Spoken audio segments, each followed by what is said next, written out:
Assalamualaikum warahmatullahi wabarakatuh. Di sini saya akan menjelaskan salah satu materi dari mata kuliah Studi Kelayakan Bisnis Syariah, yaitu biaya modal atau cost of capital dalam konteks perencanaan proyek perusahaan.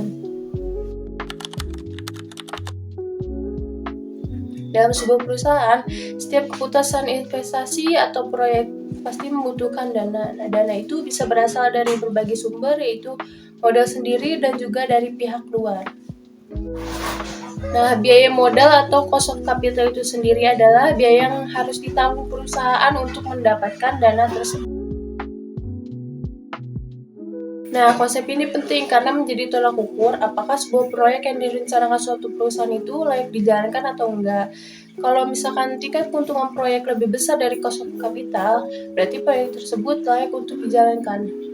Nah, di sini kita akan membahas komponen dari cost of capital. Jadi biasanya cost of capital itu terbagi menjadi dua komponen. Yang pertama ada biaya modal sendiri atau cost of equity. Yang kedua ada biaya modal asing atau cost of debit. Nah, biaya modal sendiri atau cost of equity itu biaya yang harus dibayarkan perusahaan kepada pemilik modal seperti pemegang saham atau pemilik usaha. Nah, dalam sistem syariah, biaya modal sendiri atau cost of equity dapat dihitung menggunakan pendekatan tingkat bagi hasil atau tingkat pengembalian yang diharapkan oleh investor. Nah, untuk biaya modal asing atau cost of debt, dalam sistem konvensional, biaya utang mengacu pada bunga pinjaman, tapi dalam konteks syariah, pembiayaan berasal dari akad yang halal seperti murabahah, musyarakah, mudharabah, ijarah, dan yang lainnya. Nah, biaya yang dihitung juga bukan bunga, tapi margin keuntungan bagi hasil atau ujroh yang telah disepakati. Selanjutnya, kita akan membahas bagaimana caranya menghitung WACC.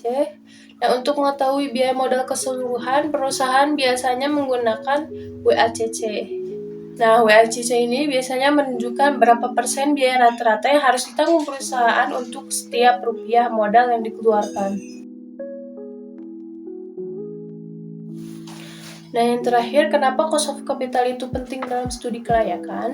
Karena dalam studi kelayakan bisnis syariah, cost of capital dapat digunakan sebagai discount rate untuk menilai kelayakan finansial dari suatu proyek, seperti perhitungan MPV, IRR, ataupun payback period. Jika hasil perhitungan manfaat finansial lebih tinggi daripada biaya modal, maka proyek tersebut layak secara ekonomi dan sesuai dengan prinsip kehati-hatian. Dalam memahami cost of capital, perusahaan dapat mengambil keputusan yang lebih akurat, efisien, dan tentunya tetap sesuai dengan prinsip syariah.